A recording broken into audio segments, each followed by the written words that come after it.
सम्पूर्ण दर्शक श्रोताहरूलाई फेरि पनि प्रसिद्ध लेख नमस्कार भन्दै आज म तपाईँहरूको लागि यो पुस्तकभित्र बताएको हाम्रो मेवा सम्पूर्ण मान्छेहरूको आफ्नो आफ्नो मेवा हुन्छ र त्यसको विषयमा केही कुरो लिएर यहाँ आएको छु।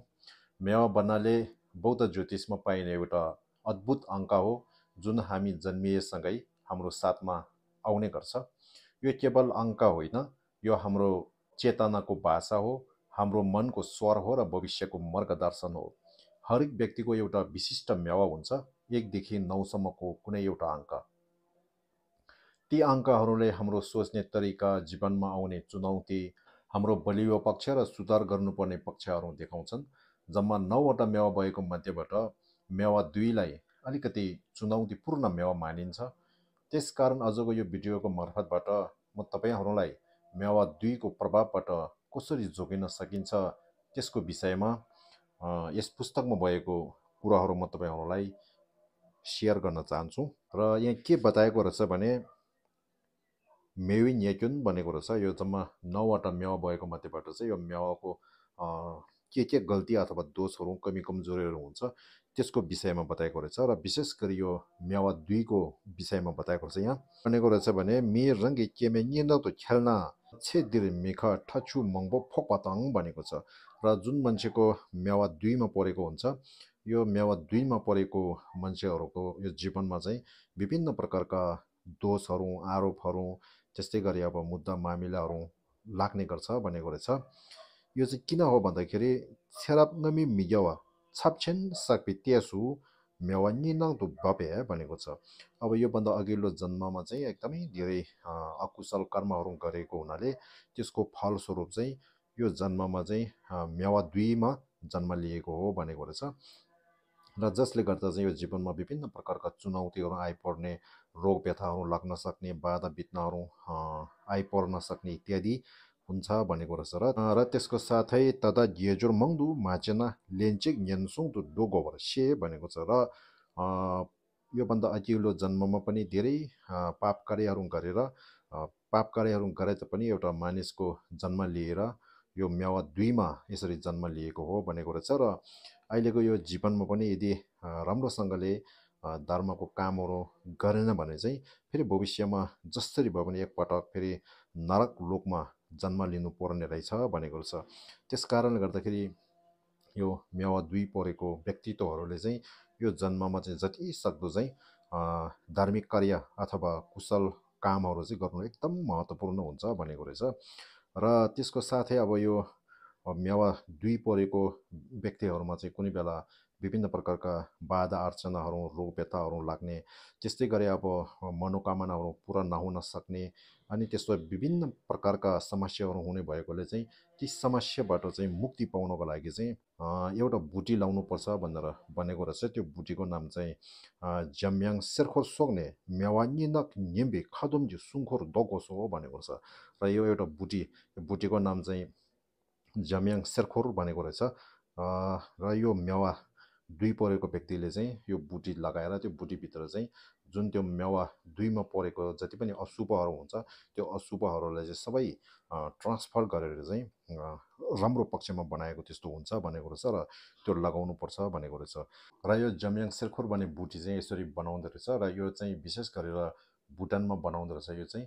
र नेपालतिर, इन्डियातिर यो पाउँछ कि पाउँदैन थाहा पाएन, तर यो चाहिँ बनाउनु चाहिँ विशेष गरी भुटानमा बनाउँदो रहेछ। यसरी भित्र सबै कुराहरू मिलाएर जुन त्यो मेवा 2 मा परेको दोषहरू हुन्छ त्यसलाई सबै निवारण गरेर चाहिँ यसरी बनाएर चाहिँ यसरी तयार बनाउँदो रहेछ।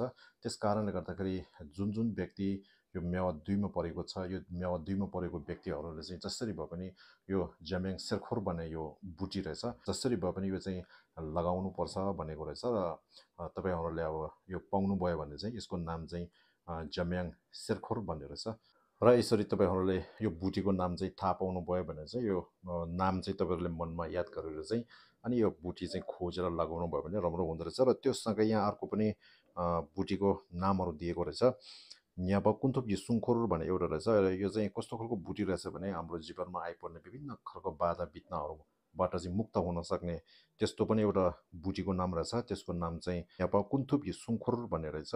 त्यस्तै प्रकारले अर्को पनि क्याकदोक सुङ्खुर भनेर चाहिँ यो क्याकदोक सुङ्खुर भनेको चाहिँ हाम्रो यो 12 वर्षमा आइपर्ने एउटा ग्रह दशा हटाउने एउटा बुटी हुन्छ, त्यसको नाम चाहिँ क्याकदोक सुङ्खुर भन्दो रहेछ। अनि त्यसै प्रकारले दुन्सुर सुङ्खुर, अनि कतिजना मान्छेको चाहिँ फेरि दुन्सुर सप्तग्रह परिरहेको हुन्छ, त्यो दुन्सुर हटाउने एउटा बुटी पनि रहेछ, त्यसको नाम चाहिँ दुन्सुर सुङ्खुर भन्दो रहेछ, यो पनि पाइँदो रहेछ। अनि त्यसै प्रकारले सिसे सुङ्खुर, कसैको सिसे परेको छ भने त्यसको लागि पनि बुटीहरू रहेछ। अनि मेवा निनक सुङ्खुर भन्दो रहेछ। मेवा निनक सुङ्खुर भनेको अहिले जुन जम्याङ शेरखोर भन्ने जुन कालो मेवा 2 परेको व्यक्तिले लगाउनु पर्ने जुन बुटी छ, त्यसको नाम चाहिँ के भनेको रहेछ भने मेवा निनक सुङ्खुर भनेको रहेछ र यो बुटीहरूको नाम चाहिँ मैले तपाईँहरूले बताइदिएको छु। त्यसकारण अब कसैको चाहिँ अब जीवनमा विभिन्न प्रकारका बाधा विघ्नहरू आइबस्ने हुन्छ, त्यस्तो व्यक्तिले चाहिँ न्यापा कुन्थुप यो सुङ्खुर भन्ने त्यो बुटी लाउनु पर्ने रहेछ। अनि कसैको चाहिँ अब फेरि क्याक यो 12 वर्षमा आइपर्ने त्यो ग्रह दशाहरू छ भने त्यसको लागि चाहिँ क्याकदोक सुङ्खुर भन्ने रहेछ, त्यो लगाउँदा राम्रो हुने रहेछ। र कसैको चाहिँ फेरि दुन्सुर परेको छ भने त्यो दुन्सुरको लागि चाहिँ फेरि दुन्सुर सुङ्खुर भन्ने एउटा पाउँदो रहेछ। त्यसै प्रकारले सिसे सुङ्खुर भन्ने पनि पाउँदो रहेछ। र यो बुटीहरूको नाम चाहिँ तपाईँहरूले याद गरेर यो नाम अनुसार तपाईँहरूले अब कुनै पसलतिर खोज्नुभयो भने चाहिँ त्यो तपाईँहरूले पाउनु सक्नुहुनेछ। र मैले यसको लागि चाहिँ छोटो जानकारी दिएको हुँ तपाईँहरूलाई। र यी कुराहरू चाहिँ अब पुस्तकमा भएको कुराहरू मैले तपाईँहरूलाई बताइदिएको छु। र यसको साथै अब जो व्यक्तिको चाहिँ मेवा 2 परेको हुन्छ, त्यो व्यक्तिहरूले चाहिँ विशेष गरी वज्रपानीको साधना र वैशाज्य बुद्ध अथवा मेडिसिन बुद्धको चाहिँ ध्यान साधनाहरू गर्नुभयो भने चाहिँ अति राम्रो हुन्छ भनेको रहेछ। किनभने मेवा 2 परेको व्यक्तिहरूको चाहिँ आफ्नो इष्टदेव चाहिँ वज्रपानी परेको हुन्छ।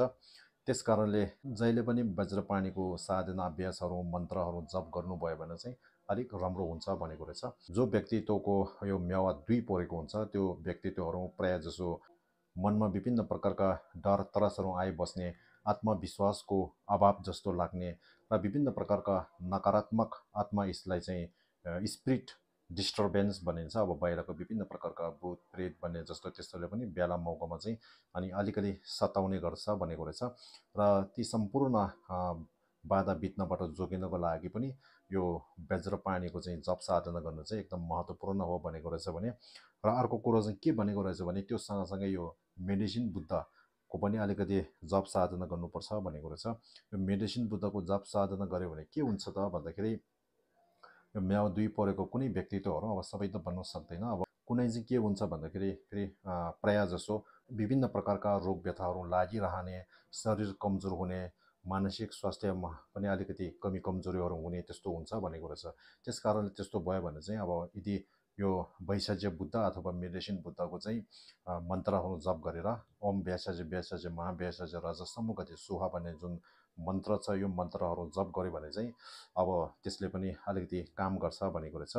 र अब यसलाई संक्षिप्त रूपमा भन्नु पर्दाखेरि वज्रपानीको मन्त्र जप साधना गऱ्यो भने चाहिँ तपाईँलाई बाहिरबाट आउने विभिन्न बाधा विघ्नबाट तपाईँलाई सुरक्षा गर्छ अथवा रक्षा गर्छ भनेको रहेछ भने मेडिसिन बुद्धको जप साधना गऱ्यो भने चाहिँ तपाईँलाई शारीरिक रूपमा अलिकति स्वास्थ्य बनाउँछ भनेको रहेछ। त्यस कारणले यो मेवा 2 परेको व्यक्तिहरूले चाहिँ यो दुईटाको चाहिँ साधना गर्नु चाहिँ एकदम जरुरी छ भनेर चाहिँ यहाँ बताएको रहेछ। र त्यसको साथै अब जम्मा 9वटा मेवा भएको मध्येबाट फेरि अर्को चाहिँ के भनेको रहेछ भने यो मेवा 9 को बारेमा पनि अलिकति कुराहरू भनेको रहेछ। के भन्नेछ भने याङ मेवा गुमा गम गुमार सेवा याङ ग्यालोन लचुन सोक मिछेन्नमला लेक्सिङ भनेको रहेछ। र यो मेवा 9 पनि के हो त भन्दाखेरि यसको रङ चाहिँ रातो हुन्छ भनेको रहेछ। यो मेवा 9 चाहिँ कसको लागि राम्रो हो त भन्दाखेरि ग्याल्बो राजाहरूको लागि, लोन्बो मन्त्रीहरूको लागि, त्यसै गरी लचुन अब अलिकति ठुल्ठुलो गुरुहरूको लागि, लामाहरूको लागि, उनीहरूको लागि चाहिँ अलिक ठुलो मान्छेहरूको लागि चाहिँ यो मेवा 9 चाहिँ राम्रो हो भनेको रहेछ। तर मिगे फुमोनमला साङ छेवे मिनोबा पुचुङ तकोला क्यों तर दर्गु जुवा हिन्छिर भनेको रहेछ। तर अब त्यो साधारण मान्छे, अब साधारण गृहस्थी मान्छे, उनीहरूको लागि चाहिँ यो मेवा 9 चाहिँ यति राम्रो हुँदैन, यति फलिफाप हुँदैन भनेको रहेछ। किन भन्दाखेरि चाहिँ यसमा एउटा उदाहरण दिएको रहेछ, पुचुङ तकोला क्यों भनेको रहेछ। अब यो चाहिँ कस्तो जस्तो हुन्छ भनेको रहेछ भने एउटा सानो बच्चा चाहिँ एउटा गोडामाथि चढाएको जस्तो हुन्छ भनेको रहेछ। त्यस कारणले अब अलिकति हिँड्न नसक्ने, राम्रो गरी हिँड्न नसक्ने त्यस्तो खालको एउटा सानो बालक अथवा सानो नानीले चाहिँ एउटा गोडामाथि चढाएर पठायो भने चाहिँ अब त्यो गोडा कुद्ने बेलामा चाहिँ त्यो बच्चा कतिखेर लोड्छ, कतिखेर भुइँमा झर्छ त्यो थाहा हुँदैन भनेको रहेछ। त्यस कारणले गर्दाखेरि हामी साधारण मान्छे अथवा गृहस्थी मान्छेहरूको लागि चाहिँ यो मेवा नुहाउ चाहिँ के जस्तो हुन्छ भने एकदम शक्तिशाली, हामीले त्यसको पावर अथवा त्यसको शक्ति चाहिँ हामीले थेक्न अलिकति गाह्रो पर्छ भनेको रहेछ। त्यस कारणले गर्दाखेरि त्यो मेवा नुहाउ पनि अलिक ठुलो मान्छेहरूको लागि चाहिँ राम्रो हो भनेको रहेछ भने साधारण मान्छे अब गृहस्थीहरूको लागि त्यो यति राम्रो होइन भनेको रहेछ। त्यस कारणले गर्दाखेरि त्यो मेवा नुहाउ परेको साधारण गृहस्थी मान्छेको लागि पनि जीवनमा विभिन्न प्रकारका उत्तर चढावहरू आइपर्छ भनेको रहेछ। कुनै बेला अलिकति काम भएको जस्तो हुने, कुनै बेला फेरि काम नहुने, बाधा विघ्नहरू आइबस्ने, त्यस्तो विभिन्न खालका समस्याहरू आइपर्छ भनेको रहेछ। त्यस कारणले गर्दाखेरि यो मेवा नुहाउलाई पनि अलिकति परिवर्तन गरेर चाहिँ त्यसलाई चाहिँ सुधार्ने एउटा बुटी पाउँछ भनेको रहेछ। त्यस कारणले यो मेवा नुहाउको प्रभावबाट जोगिनको लागि पनि एउटा बुटी लाउनुपर्छ भनेर बताएको रहेछ। त्यहाँ मेवा नुहाउबी सुङ्खुर्की चोगोसो हो भनेको रहेछ। त्यो पनि तपाईँहरूले त्यो मेवा नुहाउको प्रभावबाट आउने दोषहरू हटाउनको लागि चाहिँ त्यो एउटा बुटी पाउँछ भनेको रहेछ। त्यो बुटी लगायो भने चाहिँ अब तपाईँको शक्ति चाहिँ अथवा तपाईँको शक्ति चाहिँ सन्तुलन हुन्छ भनेको रहेछ। नत्र भने चाहिँ त्यो मेवा नुहाउ पनि साधारण मान्छेको लागि चाहिँ एकदम शक्तिशाली भएर चाहिँ सानो बच्चा ठुलो गोडामाथि चढाएको जस्तो हुन्छ भनेर चाहिँ यहाँ बताएको रहेछ। र कारणले यसबाट पनि मुक्त पाउनको लागि अथवा यो मेवा नुहाउको प्रभाव र समस्या बाधा विघ्नबाट मुक्त पाउनको लागि एउटा बुटी चाहिँ लाउनुपर्छ भनेर चाहिँ यो पुस्तकमा बताएको रहेछ।